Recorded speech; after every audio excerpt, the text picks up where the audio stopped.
Hi everyone. Thank you so much. We have so many students, a great number of audience. My name is Ramon Gil. I'm the director of Amelie A. Wallace Gallery and curator of this exhibition, Reimagined, the Faculty Show 2022 Visual Arts Department, SUNY Westbury. So this is an exhibition, group exhibition of 4 new adjunct professors to showcase their amazing talent. So today, artist talk will be given by Ramon Gil. So let me introduce him formally. Ramon Gil, Filipino-American designer and comic book artist and writer. Shows images of diverse communities with a wide-ranging design work, as these displayed work demonstrate. Gil has over 20 years of experience in marketing and advertising, for which he has been honored by the National Minority Business Council and the New York Theater Association. In 2006, Gil launched the multicultural marketing company Fresh Concentrate, which serviced the New York City Mayor's Office, Lord Abbett Co, and Artists for the Cure. In 2015, Gil helped launch LabFinder.com, a healthcare technology startup. He is the founder of the Asian American Entrepreneurs Network, which has served on the boards of the National Minority Business Council and the American Marketing Association, and is a former ambassador for the Manhattan Chamber of Commerce. Gil earned a BA from California State University, Long Beach, and an MFA in illustration at FIT. He has taught at Parsons School of Design. Currently, he teaches at FIT as well as courses here, interactive web design and digital imaging at SUNY Westbury. Please welcome Ramon Gil.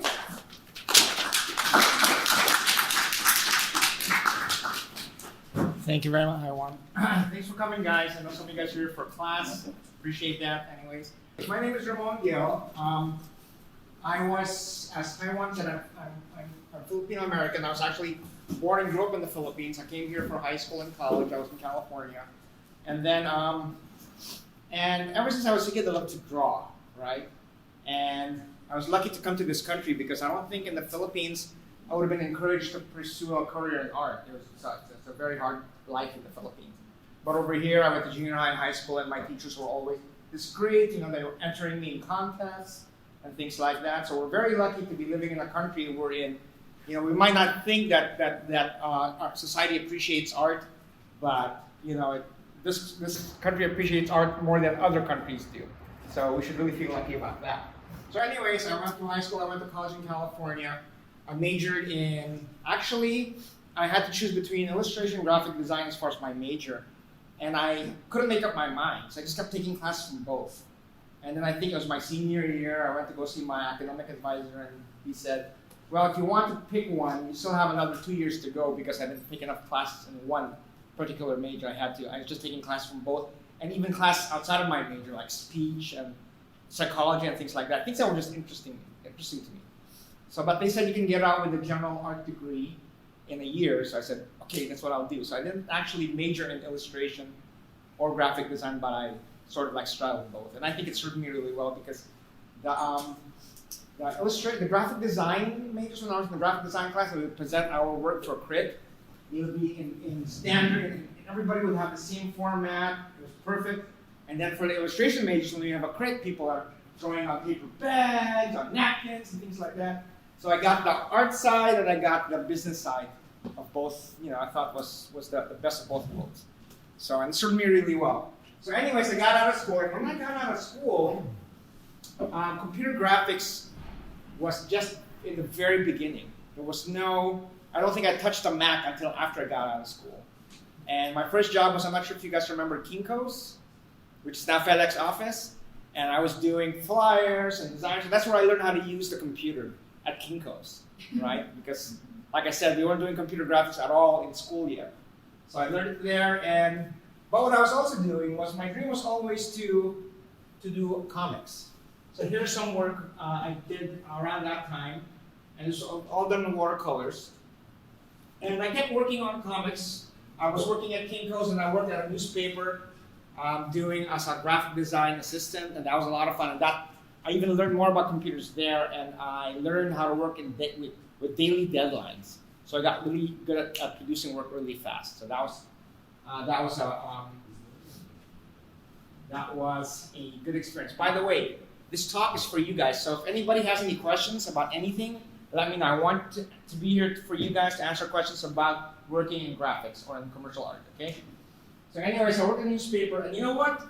The newspaper job was my second most exciting job, because when something happened in the world, we didn't just go back to work. We actually had to deal with it, right?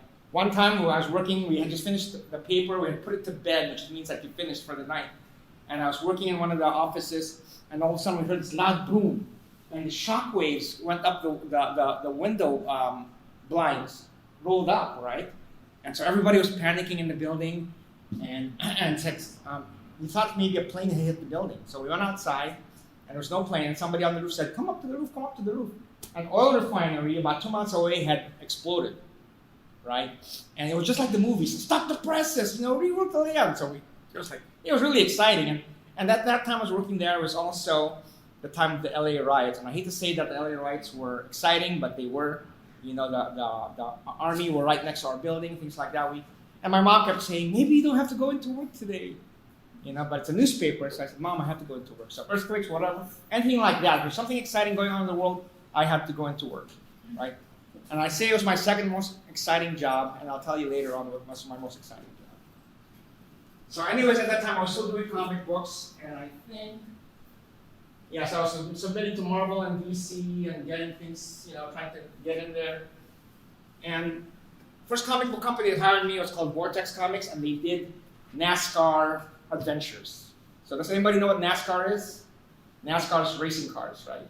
So I learned more about NASCAR than I ever wanted to in my whole life, right? I learned about all the biographies and stuff like that. But what I realized, and I'm sorry I don't have any of those examples because the company went out of business. Right around that time, it was 94, I think, the whole industry collapsed, right? It was there was a big recession in the comic book industry, and almost everybody got laid off. What I also learned during that time was it was very hard for me to make a living doing comics, and that's still true today. People who make comic books today almost always have a day job because it doesn't pay that well. It's exciting, it's fun, you get to work on fun stuff, but it doesn't pay that well. So, when the comic book industry crashed, I switched to advertising, right? I opened my own company. It's called Fresh Concentrate, as Harwan had mentioned earlier, and we specialize in multicultural marketing. This is a logo I designed for a helicopter company. My one regret about this is I never got to ride the helicopter, and then they went out of business. And I really wanted to try riding the helicopter. I designed the logo, I designed the helicopter, well, not the helicopters, but the graphics on the helicopters. These were some ads we did when at one point, Candle was trying to sell bow ties. Ties. So it didn't take off. This was an interesting story really quickly. There was Docomo is a Japanese phone company, and they wanted to introduce their new cell phones that you could pay for things using your cell phones. This was 2004, 2005, so nobody did that back then. So it's a new thing, right? And then they called for they wanted to do a photo shoot of babies holding their phones, right? And 3 days before the shoot, the client said, "We want some Japanese babies." And the casting agency said, "That's going to be tough because if you want Japanese babies, you got to go to California. We already put the casting call out in New York. We're going to be lucky if we're going to get any good Japanese babies." So he said we'd try. And the day of, no Japanese babies were showing up at the casting call at all. And so it just so happens, one of my friends from college was visiting, and she's Japanese, and she had a baby. And I just had a baby. So I called my wife, "Bring Jesse and Torrin to the studio right now." So they rushed over, and so we had two Japanese people. Well, she's Japanese, that's Tara, and my daughter's Torrin. But we didn't end up using her for the ad because we realized if it's a Japanese company trying to break into the US market, it should not be a Japanese baby. It should be like an American baby, right? Sadly, a year later, some studies came out that cell phones were bad for babies, and we had to cancel the campaign completely. So that's how advertising works. This was just a poster I designed for a festival, and this won an award at the Society of Illustrators West. This was just something I did after 9/11. I tried to sell it to the fire department's recruiting poster, but they didn't bite, but I still liked it. And then this was a storybook that I illustrated, and this paid for my wedding. So, and interestingly enough, this book is for children with autism, and apparently autistic kids, they love 3D art. So I had to learn how to draw, how to use 3D software just for this book. And then I also did back then, internet was still pretty new. I was doing this magazine called Asian America, and it was my way of contributing to the community. What you'll find is sometimes when you're working in commercial art or commercial graphics or advertising, sometimes it's not as fulfilling because it's really just capitalism. So, it's not a bad idea to do projects that you feel are worth it or that contribute to society. So, and I know a bunch of people who only have clients who are nonprofits, and that's fine too.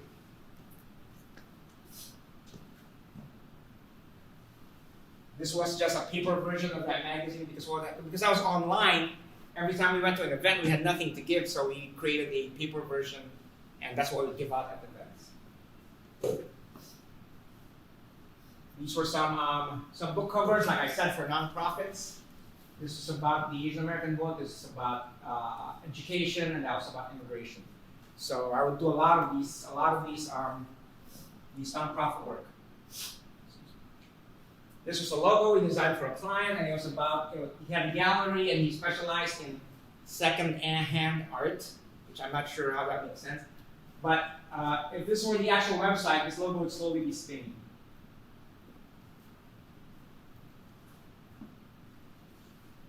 And I did some work for Artists for the Cure, and I got to meet Roberta Flack. I'm not sure if you guys know who Roberta Flack is. And this was for a restaurant in Washington State. So they took this church, they made it a restaurant, and they used the bell tower as the basis for the logo. This was for a website, a dating website. And this was for a financial services magazine. And this is for the mayor's office. So the mayor's office would have a week-long thing called Immigrant Heritage Week. And so this thing got put in subways and buses. So that was one of my bucket lists to get my work out on the side of buses. So it was nice seeing these.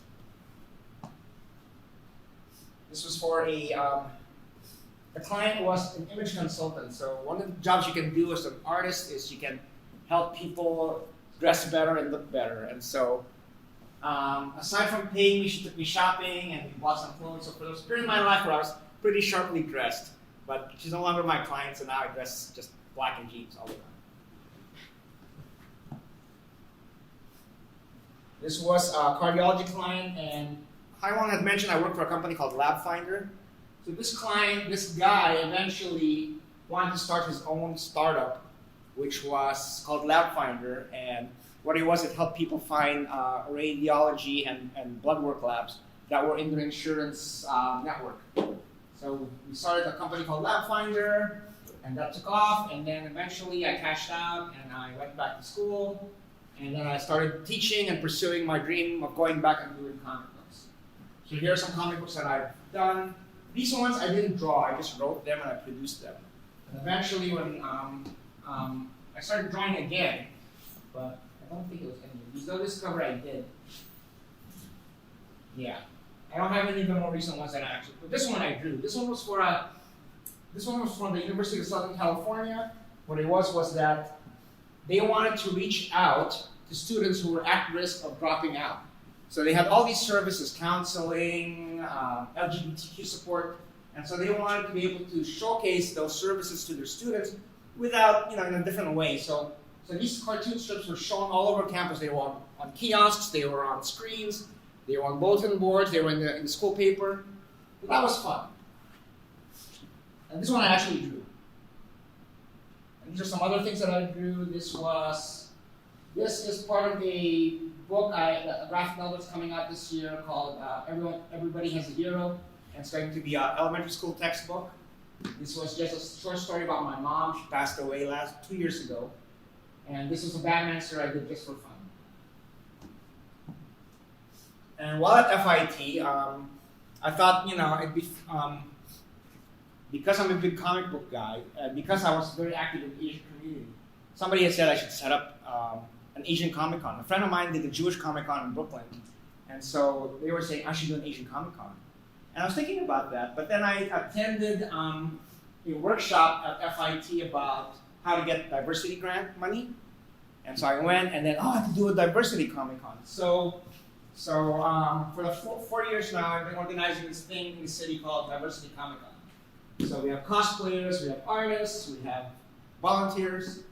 So that's a lot of fun, and that opened up a lot of doors for me because I got to meet a lot of other comic book people, editors, publishers.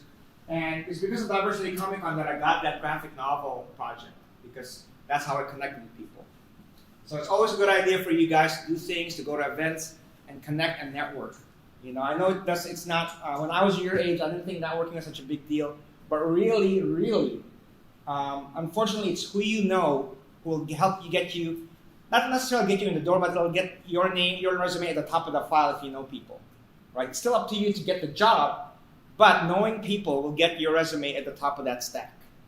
So make sure when you hear in class, your classmates, stay in touch with your classmates, everybody you've worked for, everybody you've met, stay in touch with them on LinkedIn. LinkedIn is a great way to do it. You can do Facebook too if you wanted to make it more personal, but definitely keep your professional network and grow it, cultivate it.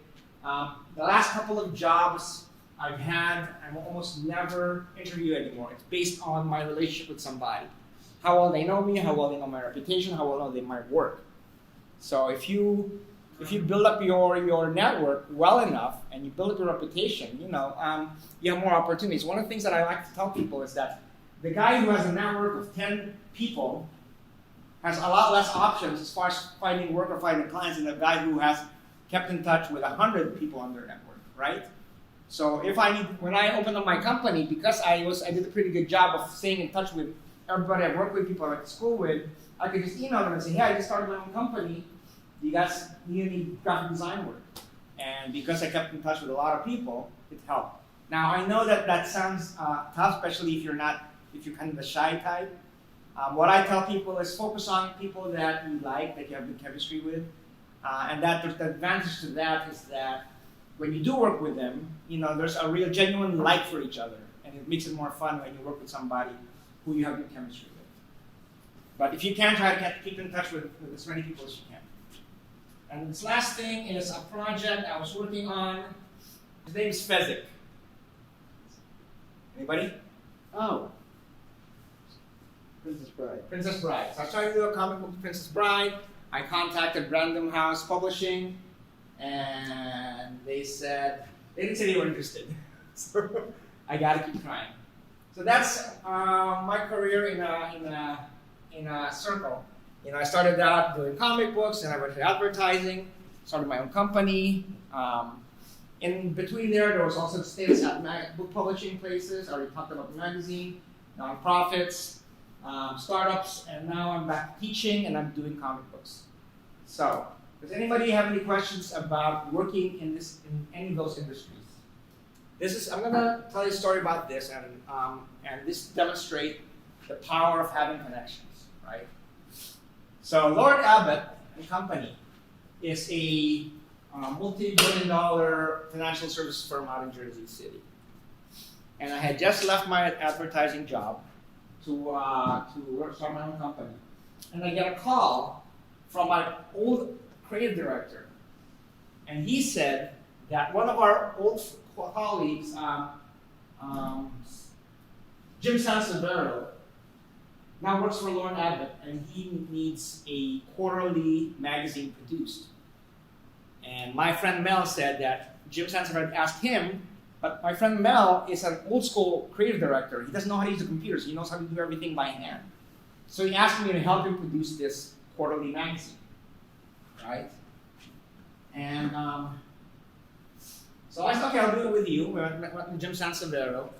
And Jim Sanseverino told us, I will pay you $80,000 per issue. So me and Mel, we looked at each other. Sure, we tried not to get too excited, but that was a lot of money back then. This would have been, I think, 2006.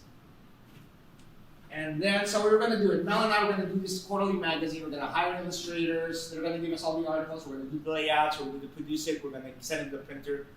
And then, this other guy, Drew, who also used to work with, now was working at another agency, said, Mel, we have an opening for a creative director position. Will you please consider it? And Mel wanted to take the job because he needed full-time work.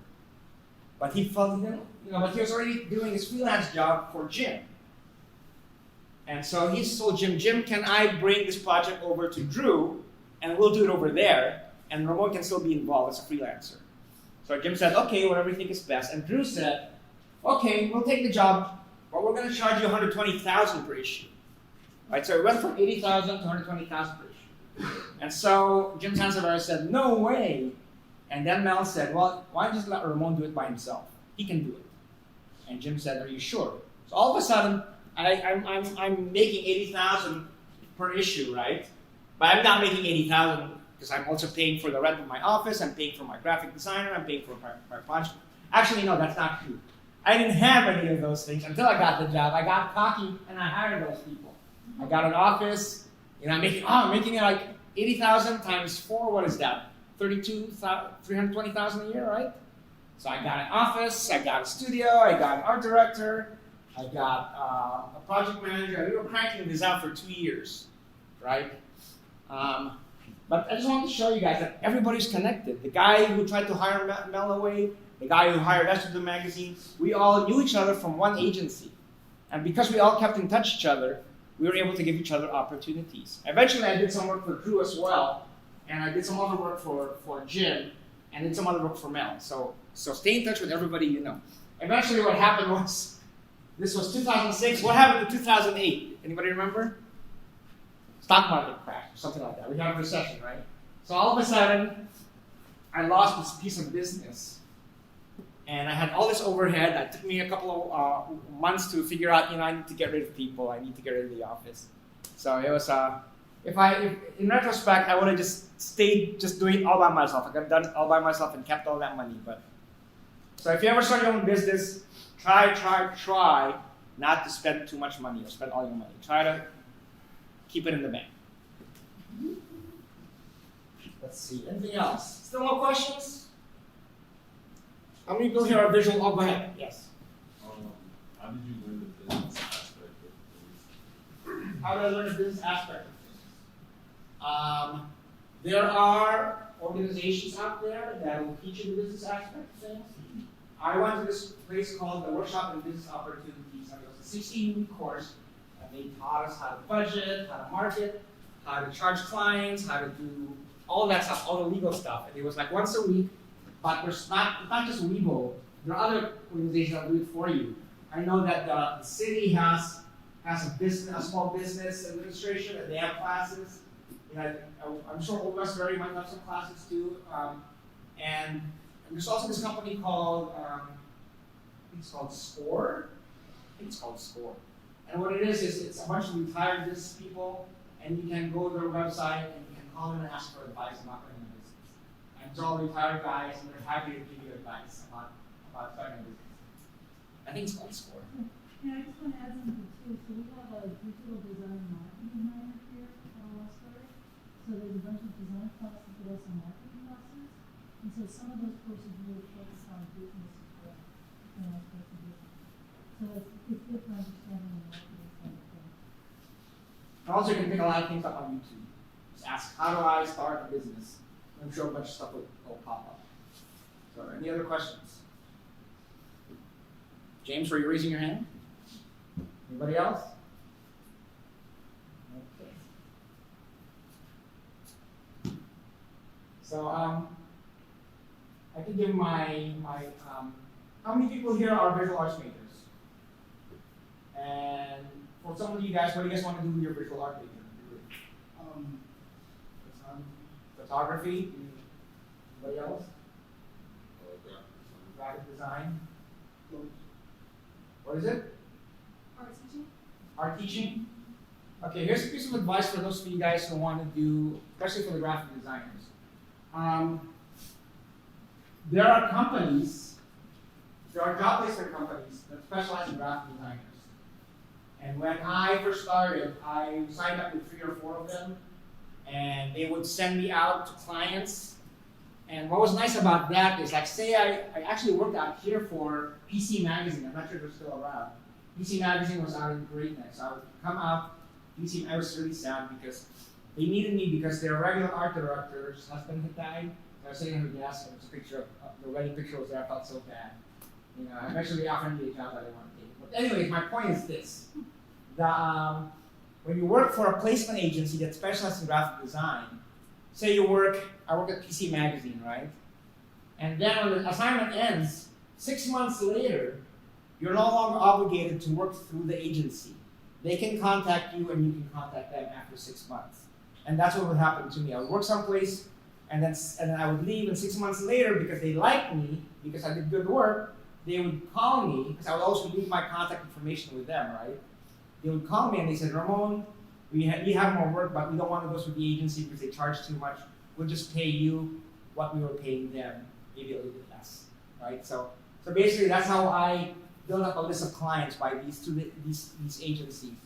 And eventually, I had a nice list of people who I was working for and getting a lot of work from. So that's one piece of advice for graphic designers, use the placement agencies, but also internships. Internships are a great way of, and don't wait for your school to offer internships. Go out and find people who, and if there's a business that you like, you say, yes, offer internships.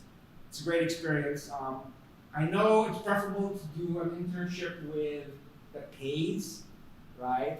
But if you can afford to, sometimes the better internship, the more prestigious internship, they don't pay, unfortunately, because they know that they're prestigious, right? One of my interns left me and went to Pentagram, which is one of the top design firms. I think she's doing national art director or something. It's one of my old project manager now is the senior project manager over at Apple. So you never know, but I can't get in touch with her. So I haven't had a need to tap her yet for any work or anything like that. But we do it these days. I kept a good relationship with everybody as much as I can. I had a point. Where can students find a graphic design internship in commercial arts? If you can look up the companies that you're interested in, and they usually have a careers page or work for us page, and you can click on there. If you know anybody in your family or one of your friends who works for a company, you could ask them to put in a good word for you, or ask them if you can send them your resume and they can forward it to their HR department or whoever needs an intern. You can also, if you're a designer, you can also join the Graphic Arts Guild or the Art Directors Club. They usually have a student rate, and they'll have job boards, and you can email the people there, and they can help you find internships or jobs even. So the resources exist, and school has a career center as well. So resources exist there. Yeah, I just wanted to say something too. I mean, anybody who's interested in an internship in graphic design, a lot of them, especially good ones, are really competitive. So you really need to have a good portfolio. Because a lot of people are going to want to see samples of what you can do before they'll give you an internship. So that's something you really need to focus on. Because if you don't have the portfolio, you might not get into it. So it's something to be aware of. Yeah, and then if you can't find something, create a project for yourself. Design a website, design a flyer, design a poster for somebody you know who has a company. One of the things I love to do is I tell people to find a nonprofit you believe in. And they're always willing to take a volunteer graphic design to help them design their logo or their flyers or their invites or whatever. And that's stuff you can put in your portfolio it's work that gets produced.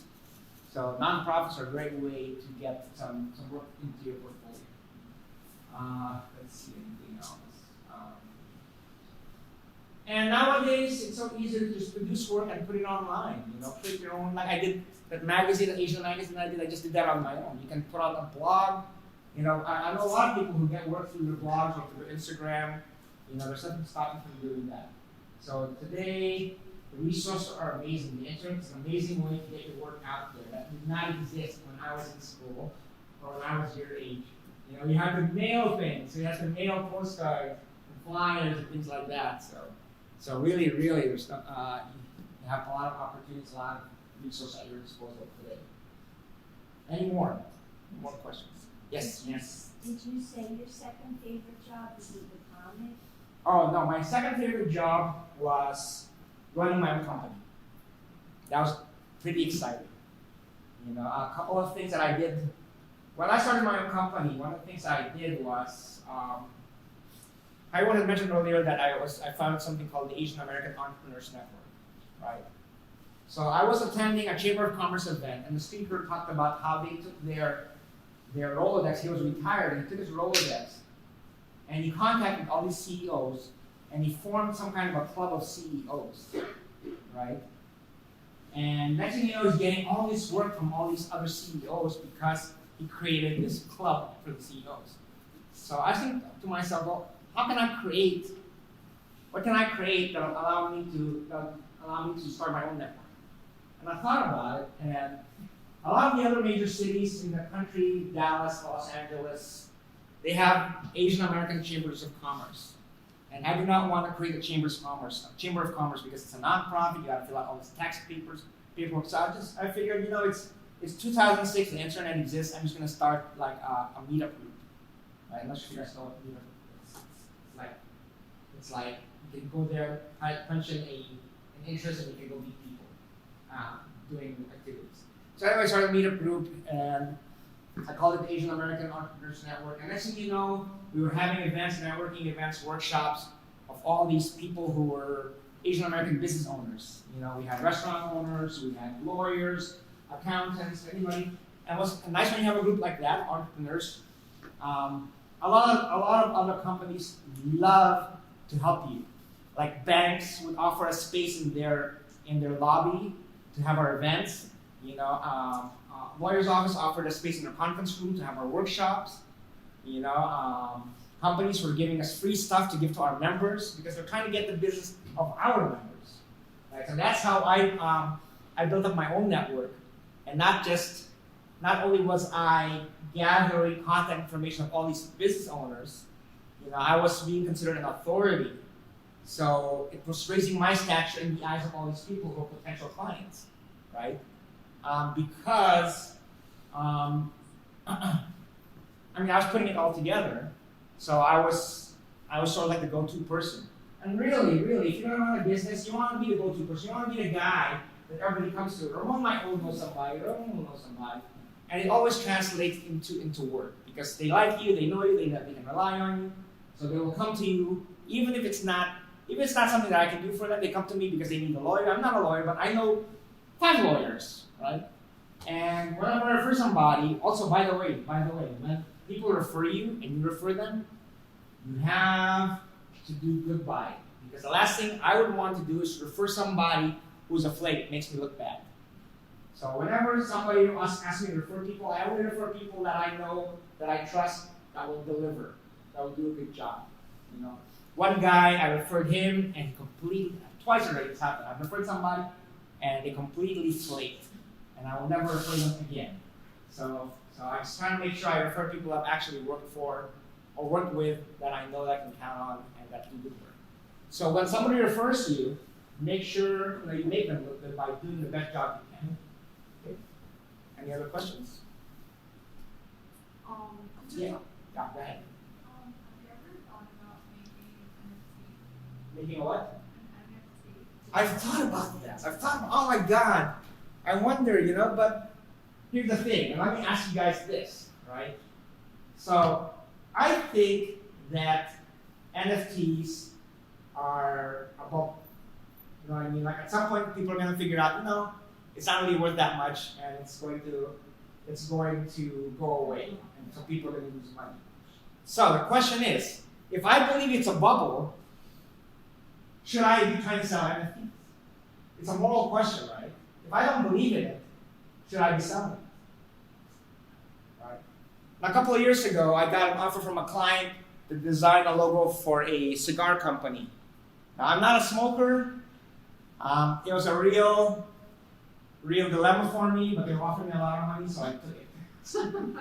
I got completely a saint You know, but the NFTs, I don't know. I mean, I could draw things and sell them as NFTs. I haven't really made up my mind yet. But my thinking is that, you know, if I don't believe in it, I'll feel really bad if I sell them and then the person who bought it from me will eventually become worthless. So if I believe in NFTs, then I would totally create NFTs. But I'm not sure if I believe in them yet. Now maybe I'll give it a couple of years to see if it really sticks around. I don't know. Yeah, that's a great question. Never really even thought about that until I never thought it'd be something I'd have to talk about. Any other questions, guys? Yes. Like, I have like a similar experience with like NFTs, because like I worked with a lady, she made 500,000 from an NFT project. Maybe I should. Yeah, and she said that she didn't. She kind of said it's like BS too. It's like just a digital image. It's like she didn't really believe in it, but she still made money. Yeah, I don't know. We'll see. I am very lucky in that sense that how to put this? My wife makes bank, right? She makes really good money. So in theory, I don't have to worry so much about making a lot of money. And so that's lucky on my part, and I realize I'm very lucky in that sense. You know, in the beginning she was always annoyed because I wasn't making enough money. But now she makes enough money, she doesn't care. So when I do these things, granted I'm making money, but I'm not making anywhere near as much as she is. And I'm very lucky that luckily she and I are both doing what we love. So I feel very fortunate in that sense. She owns a chain of daycares. So, and I do all the marketing, all the website, the logos, the postcards, the flyers. But I also do the fix the light bulbs and make sure the Wi-Fi is working and stuff like that. So yeah, so I'm very lucky in that sense. So yes, find somebody who makes that. Yeah, go ahead. So I know you are big into multiculturalism in your Yes. work, and you have helped a lot of not-for-profit organizations, Right. particularly Asian American communities, and also you made that Black Lives Matter, or Black Stories Matter Yes. illustration. Just wanted to hear more about your activism through Sure. your illustration, your artistic practice. Sure. When I first moved to New York City, I had no friends, right? So I started volunteering, and to me, the lowest hanging fruit were volunteering for Asian American organizations, right? And I was single too, so happy to meet people. And what I found was that when it was time to do the networking thing, right? I needed something that differentiated me from other networking groups. And like I said, there was no Asian American Chamber of Commerce in New York City, so I wanted to serve the Asian American community. So for me, like I said, I mentioned earlier, I immigrated when I was 14, and I've always felt like an outsider in this country, right? I've always felt like I didn't quite fit in. And so when I started doing work for other Asian Americans, it was because I wanted to sort of like help alleviate that feeling in other people. So even today when I see people, not so much now, but when I see people who look like they're lonely, then I'm always happy to try to talk to them. Somebody's doing camp or somebody's doing a club or whatever. But it's something that I've always sort of like been in my heart, wanting to help people, especially when it comes to feeling like they don't belong. Now I'm older, I don't care anymore that I don't belong. And also that's what I love about New York. People don't care if you don't belong. People just do and live. And I'm from LA. In LA, you either fit in or you did not, right? In New York City, nobody cares if you fit in or not. Just do what you want. And you see it all the time, people walking around, they obviously don't fit in anywhere, but they don't care. I don't care. So I'll do whatever I want. Yeah, years ago we were producing testimonial videos for a client who specialized in placing immigrant professionals. If you come to this country and you have a professional degree, this nonprofit will help you get a job in your field rather than having to drive a cab or sell food, right? And so we were doing testimonial videos, and this one Russian woman said, she loved this country because she had the freedom to be herself. You know, so, and I think more so in New York City. So I'm sorry that's a tangent. Yeah. But yeah, but basically, I really relate to people of color, Asians in particular, but all people of color. I feel like there's a little bit of a shared experience there. Any other questions? No more? Yeah, go ahead. Are you just stretching? No, I have a question. Have you ever like you put your art in your pieces and you just want to stop? How do you overcome like discouragement? Your pieces is not, I've actually been going through that for the last couple of years. Why should I make comic books, right? I mean, there's so many comic books out there. They don't make money, right? So much competition. It's tough work. But then I realized, it's like, ignore all that stuff. And if you love doing it, just do it. And just do it for yourself. And that's where the joy comes from. When you're worrying about all the other external stuff, that's when it becomes no fun. But if you just focus on doing your art, it's called being in the zone. Then all things are right with the world, and just trust that things will work out. Granted, I have my teaching job, and I have my wife, and all that stuff, but try not to let other things distract you.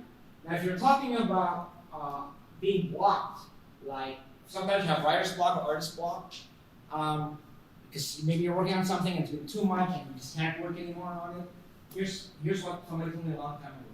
Do something else that's creative. So if I'm working on a comic book and I'm blocked, then maybe I'll do photography. Or maybe I'll write a song, or maybe I'll do something else. Doing something else creative gets your juices flowing again. And you can move those creative juices back to your original project. So I'm not sure which question you were asking, but that's the answer for it. Any more? Earlier you mentioned working with your moral conflict about making design for a cigar company. Yeah. How often do you get into that kind of ethical conflict, moral conflict? Not a lot. Because like I said, how I network. I tend to gravitate to people whose companies I believe in or I don't disagree with. Like, I don't have a lot of people in my network who are gun makers. I don't have a lot of people in my network who are who except for that one, which I didn't network that. Now they found me. Back in the old days, if you were an illustrator, what you would do is you would place an ad in your artwork in these directories for illustrators. And art directors would mail these directories to art directors, and whenever they would look for, they need a certain style, they would look through the book. Oh, I like that style, let's call him. But that's the old days. Nowadays, everything's online. But back in the old days, these companies, we would have to pay to be in the book, and they would mail the book to art directors all over the country. And that's how they found me. They found my work through the directory of illustration. So I didn't look for them, they just found me.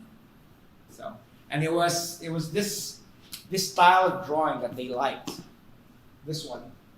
They like a blocky thing. In fact, the blocky thing translated so well that I did some work for Kentucky Fried Chicken. The Colonel's logo? That's right up my alley. So I did some. I didn't do the design the package, I designed the art that went on the package. So it was like some promotional thing, some one-time deal they had. I never didn't get any more work from the Colonel after that. So, yes? So what made you come teach at Wallace Gallery? I teach digital imaging and I teach web design.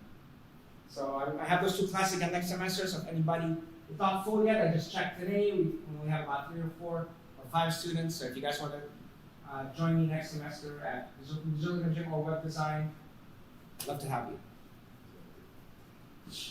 And also one thing, and if anybody has any questions about working as a graphic design illustrator, feel free to email me, gilr@westbury. Is it Westbury or Old Westbury? oldwestbury.edu. So Gil R. Yes, somebody had a question over here? You said what made you teach at Wallace Gallery? I was teaching at FIT, but I was teaching one class over there. I wanted to teach more. And specifically, I wanted to teach outside the city because I want to move out of New York City, but my wife and kids won't let me. So working outside the city in Long Island was the next best thing.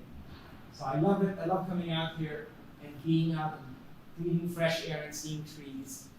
So even though it's only twice a week, I really enjoy being out here. Last week was spring break at FIT. I didn't tell my wife, so I can just stay out here all day. Any other questions? Yeah. When I was a student, I struggled comparing myself to my peers. I'm trying to think.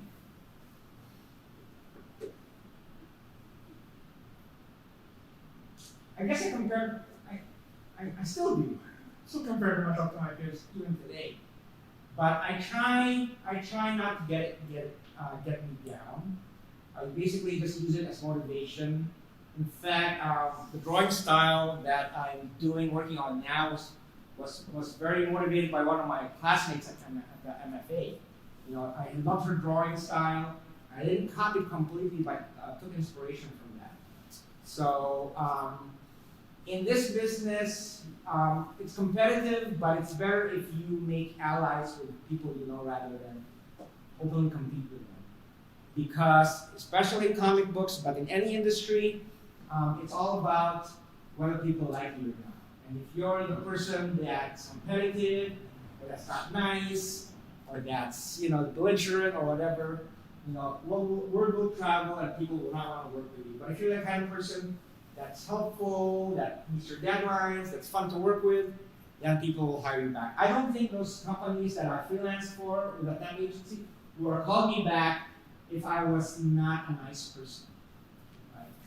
So it's really about, and I know people who are very, very talented, but they're not nice people, or they're not very fun to work with, and they don't do that much. But that's fine, and that's normal. That's normal to compare yourself. I compare myself all the time. I have imposter syndrome all the time. Just push through and do the best work you can. And if you need to compete with yourself. Be better than you were the day before or the week before. Yeah. Do you have like an art page we can peek at? Sure. Let me pull it up really quickly. I have several, but this one I think is the most relevant. Let me just pull up.